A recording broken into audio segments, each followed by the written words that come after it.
Hello and welcome to another segment of Interviews That Matter. I'm your host Raj Mehta.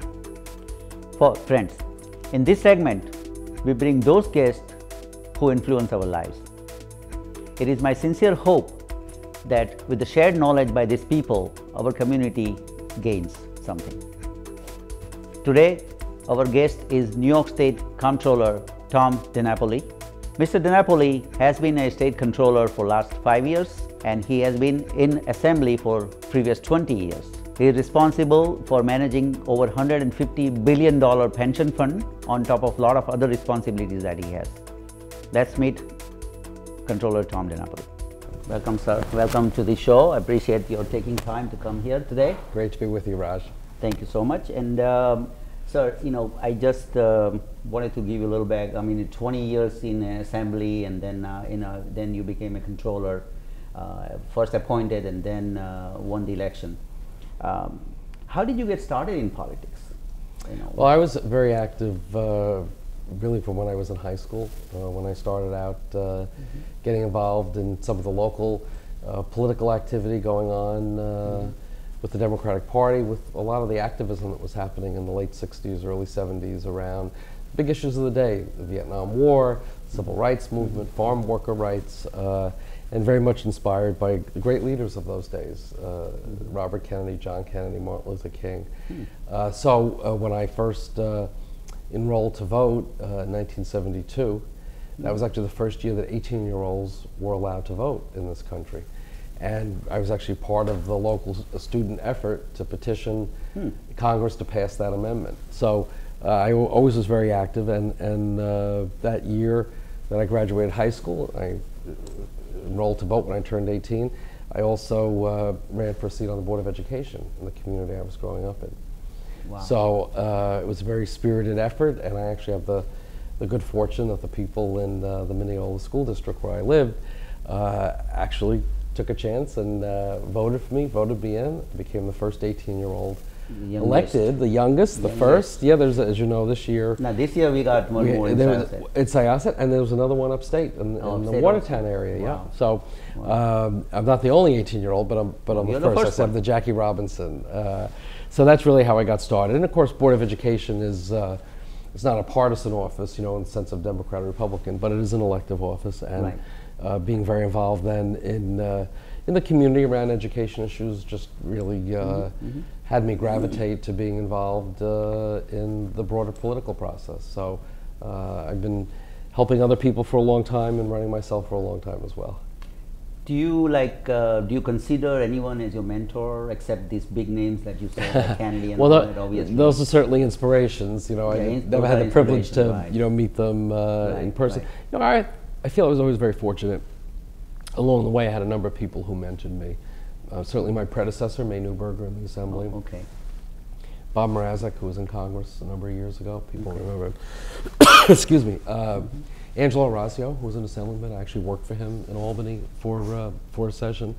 And I think, like everybody, I had teachers that had a big impact. In high school, a fellow by the name of Guy Brock was a social studies department chair. Bob Storch, who was one of my social studies teacher, had a great impact.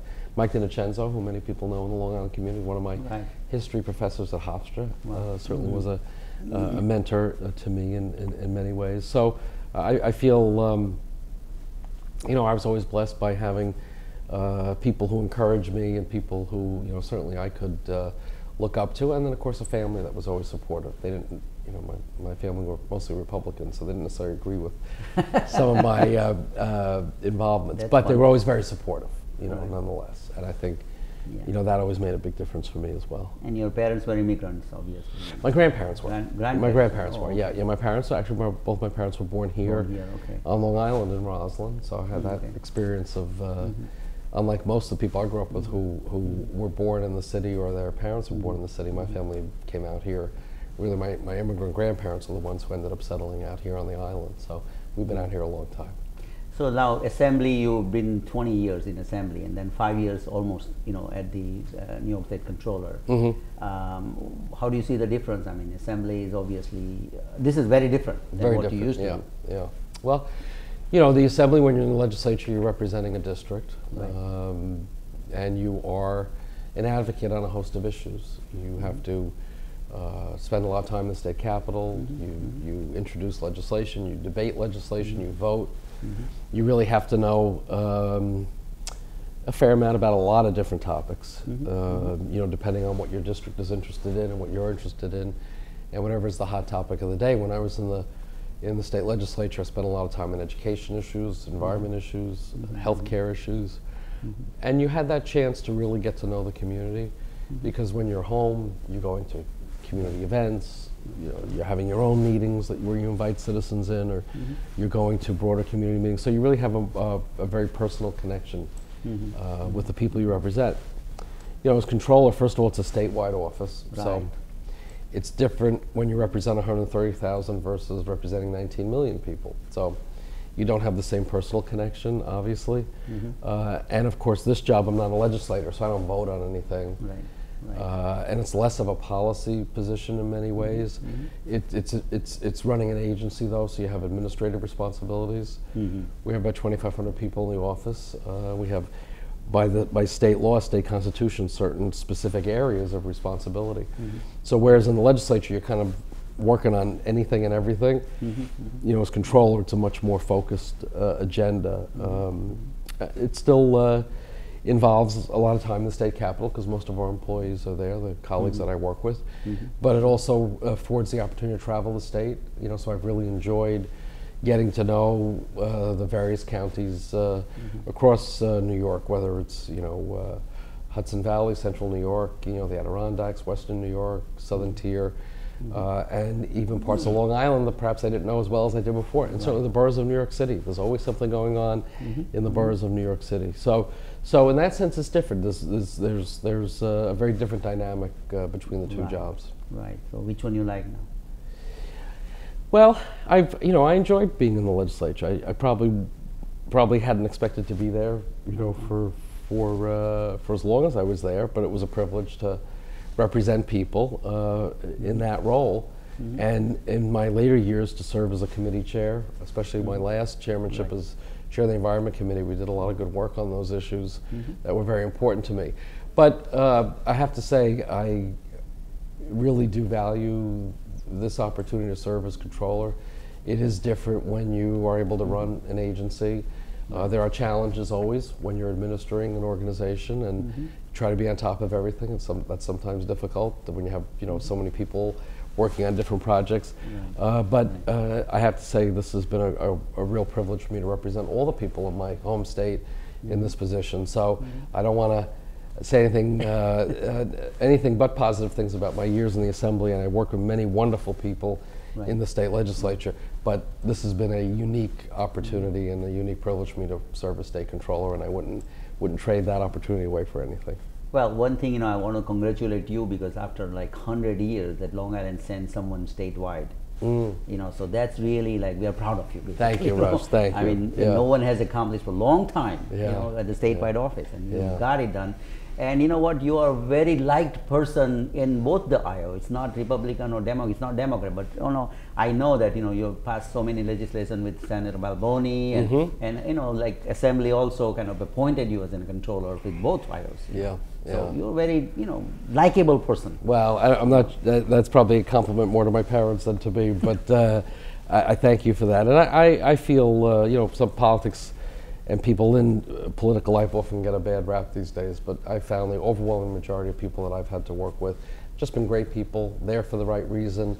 And I think it's important all the time, but I think especially as we go through these tough times, not to look at every issue or every problem in a partisan way. We need more efforts that are joint efforts with Republicans and Democrats working together, ignoring, you know, that party label, and say what's good for people. And you know, again, perhaps for me as someone who grew up in a Republican household, I can't dislike anybody just because of a party label. So.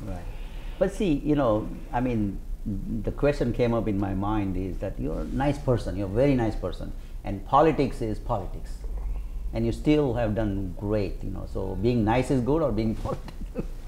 Well, you know, I think sometimes people think you have to be, you know, what's the right word? You have to be in your face or overly aggressive, as always. And I've never, that's not who I am, so I can't be something that I'm not. But I also think that, again, if you look at the broad range of people who are serving at the local level or at the state level or in the federal level, people just trying to do the right thing. Just because someone is, a nice person doesn't mean they're not a strong person or person that has conviction and that wants to get something done. After all these years of being in this line of work, I'm still I'm still standing, and I'm in a wonderful position. So I don't second guess how I am, who I am, and what I'm all about. Well, we all love you. So. Thank you, Raj. Thank you. As a controller for the state of New York, you manage about $150 billion in assets, pension fund, and also there are like almost more than 1 million people, retirees and employees all together. Yeah. How do you cope up with this large responsibility? I mean, that's a huge. You're right. It's a big responsibility, and you have your numbers exactly right. At the end of the fiscal year, it's when we value the fund on March 31st of this year. We were at $150.3 billion. That's the largest size for our fund since the meltdown of 08 and 09. Before that, we were at about $155 billion. So the good news is we've grown back a great deal of what was lost. And keep in mind, we've been paying out benefits. Over these past years, we paid out about $8.5 billion in benefits last year. And you're right, we have 1 million members in the system, about 360,000 retirees, and the rest are active employees that hope to be retirees, and it is a big responsibility. It's under the best of conditions, it's a challenge, but the past few years, starting with the meltdown of the markets, and then with all the volatility, the ups and downs of the investment world, it's been a real challenge for us to be sure that we're on the right path and the right course. But I think that we are. You ask, the burden of the responsibility as the trustee for the fund. Yes. And sometimes people think when they hear that, I'm the sole fiduciary, that means I'm the one sitting there, making all the decisions about where to put the money. It's a much more involved and sophisticated and professional process than that, as I know you can appreciate. We have a very dedicated staff of investment professionals that are part of our team, and we work with advisory committees that guide us, and we retain consultants that guide us as well. So before any investment decision is made, and I want to assure your viewers that many eyes are looking at the options, and there's very detailed analysis. What I do as trustee is I really make sure if I'm signing off on a particular investment, or more broadly looking at how our investment operation is functioning, I'm there to make sure that we're adhering to our policies and our what would be best practices that we've developed, and just assuring that certainly from a point of view of ethics and integrity, doing it the right way, and also doing it in a way that makes good business sense. So we've been fortunate. We have an asset allocation that we believe in, and because we're a pension fund, we're going to be around for a long time. We can be very patient investors, so it makes it a little easier to weather the ups and downs. But it's been a tough investment climate, and with all the pressure, as you know, on public pension plans lately, believe me, we take this responsibility very, very seriously.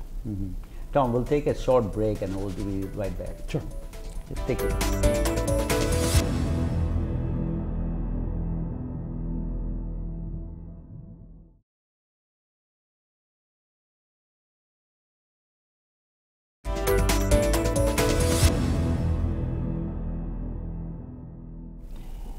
We were talking about the pension fund investment, and the next question comes into my mind is that obviously you have a staff that determines investments, stocks and bonds and whatever they need to do, but you also make investment into private companies, correct? And so some of our viewers, I mean, what industry that you normally invest in, and how do they get access to some of the pension fund if there is a good project? Well, because we're so big, we're in a lot of different places, as you properly point out in your question. We have a well-diversified portfolio of investments. About 30% is in fixed income, treasury and other fixed income instruments. And we have up to 70%, and this is what's allowed under law. We can't just put the money anywhere. There are certain limitations that are prescribed in state law. But we have 70% in equities of various kinds.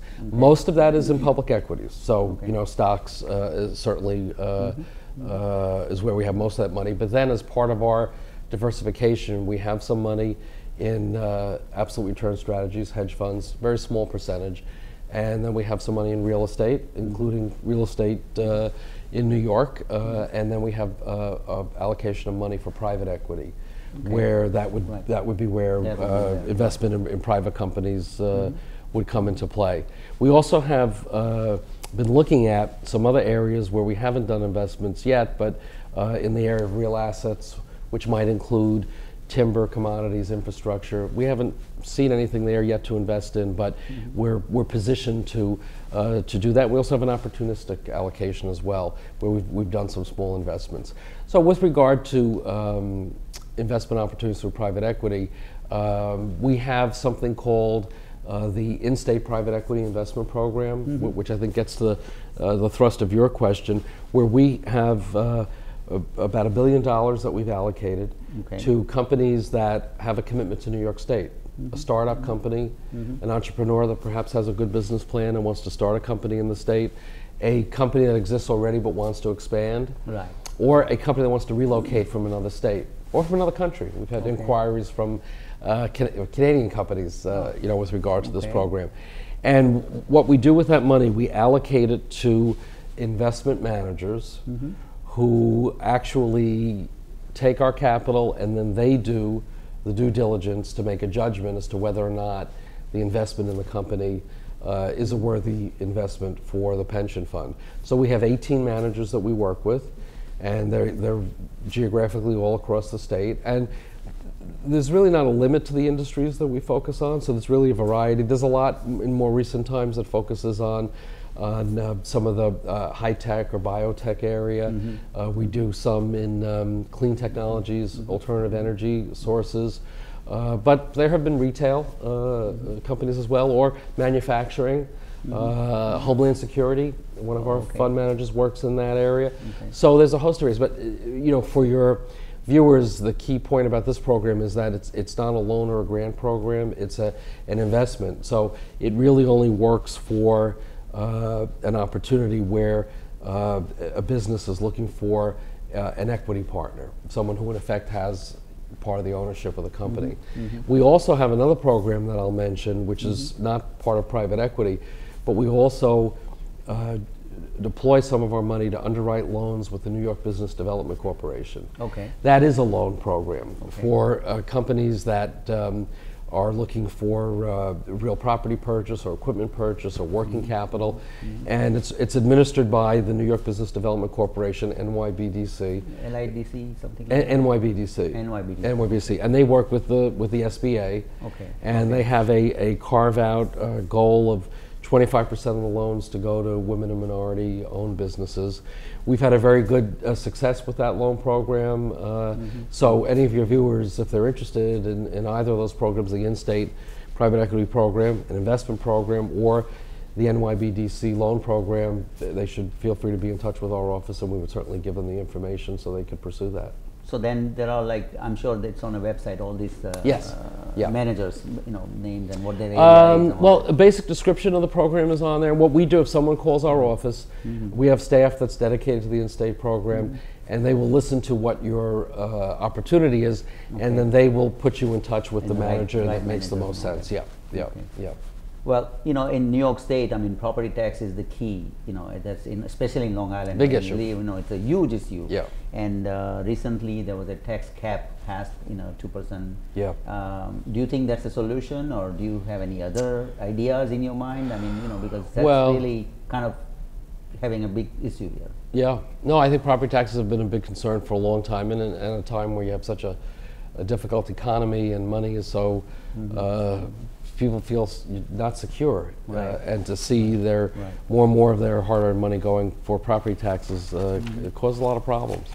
The property tax cap is you know, whether it's the solution or part of the solution, it's here, so we have to work with it.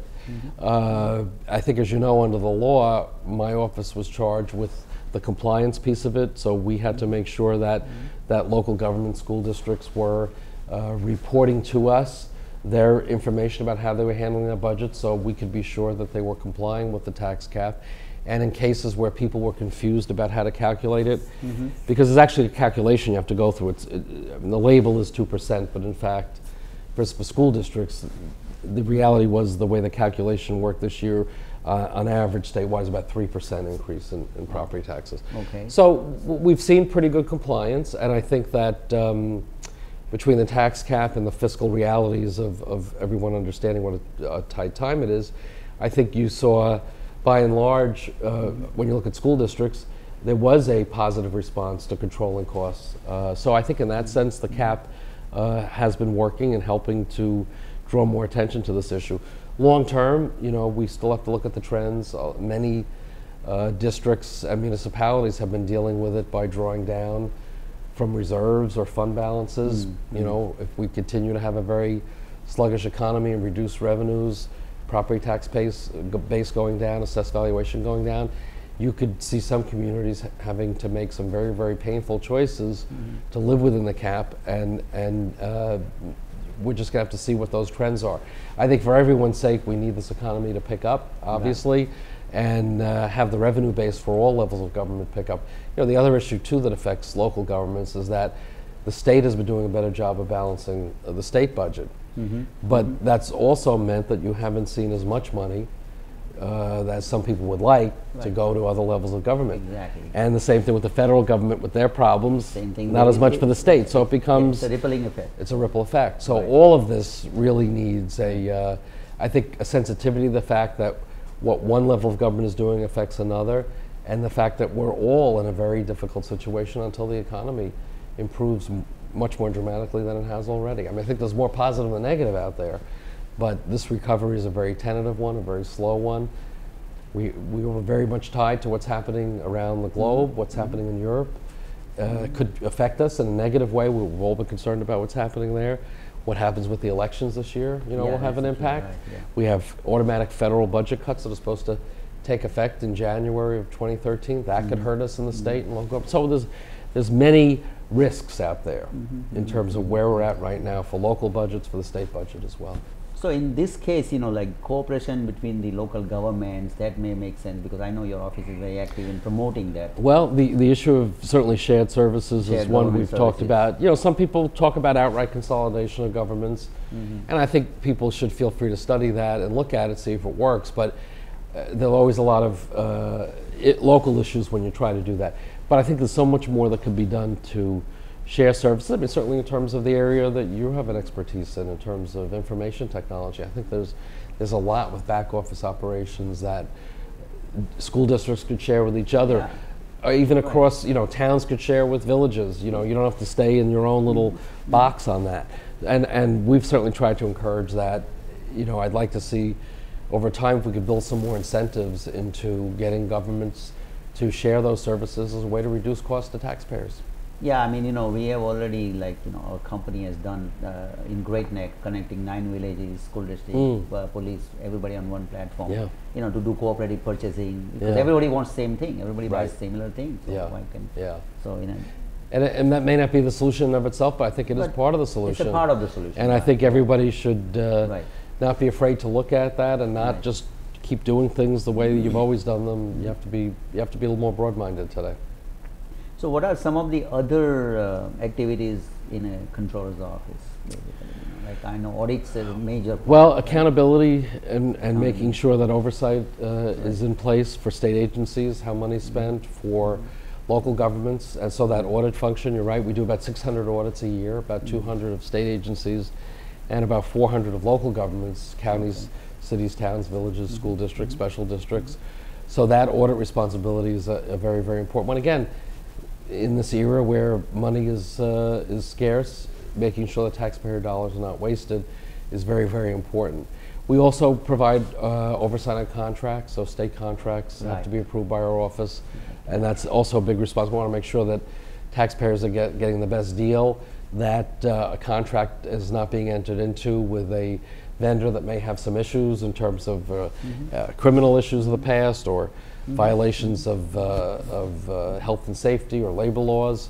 So the contract role is important. We also do a lot of the nuts and bolts for state government. We process the payroll, so we have to make sure the checks are out every 2 weeks. Right.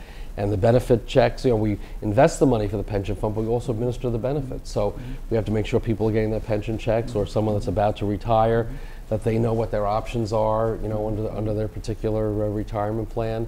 So that's certainly a very, very big responsibility. We also administer the state's oil spill fund, which is a compensation fund if you're impacted by an oil spill.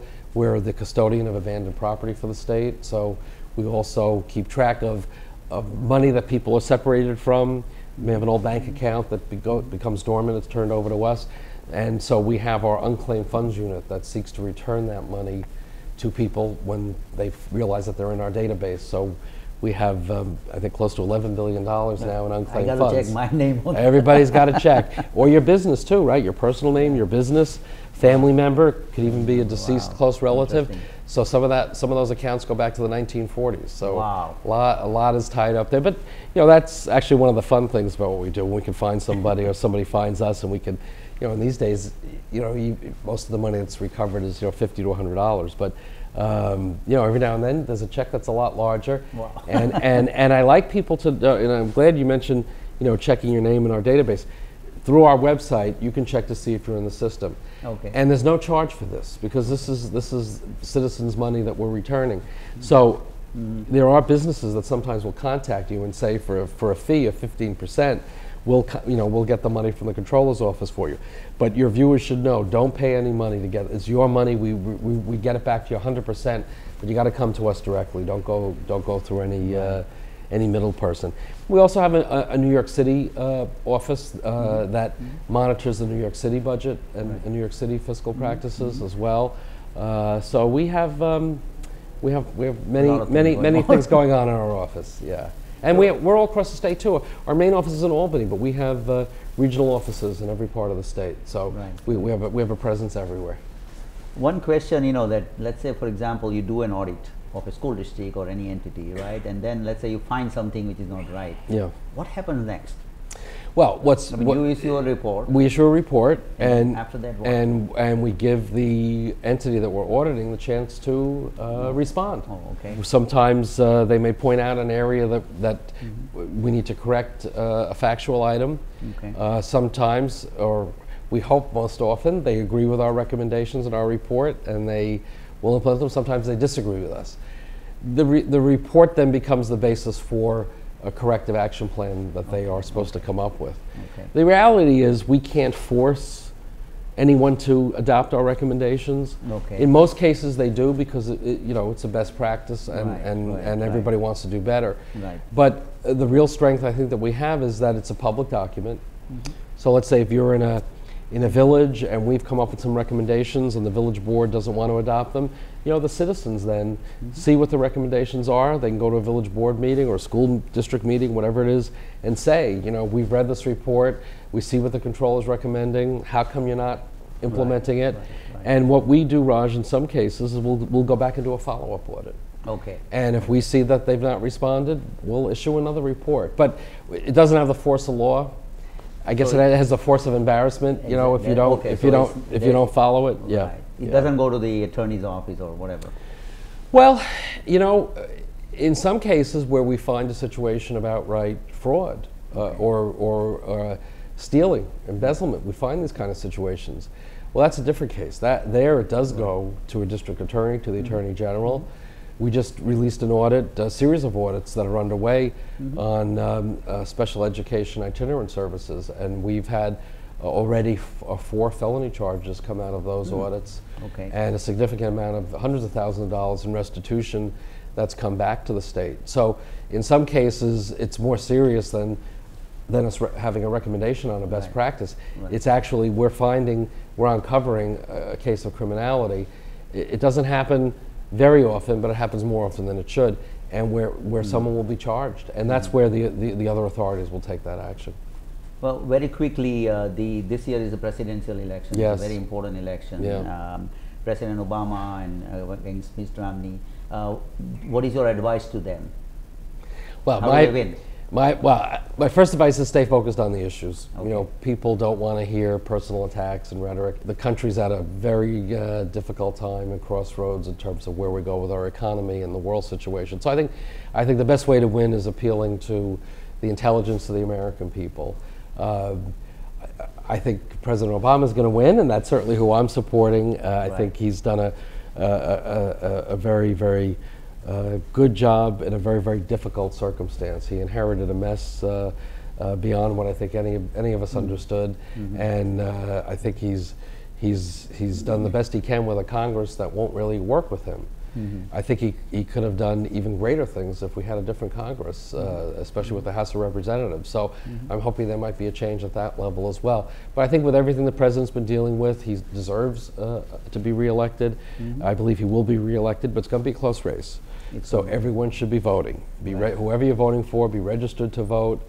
And you know, you're seeing a lot of new voters coming, young people, and certainly as the various New York, our diversity continues, and you know, appreciate your leadership in the South Asian community, and we see the South Asian community really getting involved in politics. You know, with the tradition of India is of course being the largest democracy in the world, and that's a wonderful tradition that has been brought here.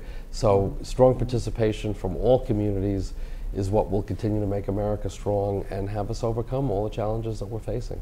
Well, you know, I think we are coming to a conclusion. So if you have your final message to the viewer of South Asian community. Well, I just appreciate all the contributions of the South Asian community. Great leaders like you, Raj, not only successful in business, but you've been involved in the broader community, and having this TV show to help inform the people in the community as well are very, very key. And you know, as I alluded to, I very much admire the strong sense of participation that the South Asian community brings to New York and to Long Island. It's making us a better community and a stronger community. So I would just say to you, my friend, as a leader, keep doing it. And to all our viewers, South Asian community and everyone, be involved in your community. Give back like Raj gives back, and certainly in this very important political year, make sure you're registered, make sure you vote, support the candidate who you believe in. Thank you so much, sir. Thank you so much for your time. Thank you so much for joining us. If you have any questions, comments, please email me at rajmitv@gmail.com. Again, it's rajmitv@gmail.com. Until next time, see you. Thank you.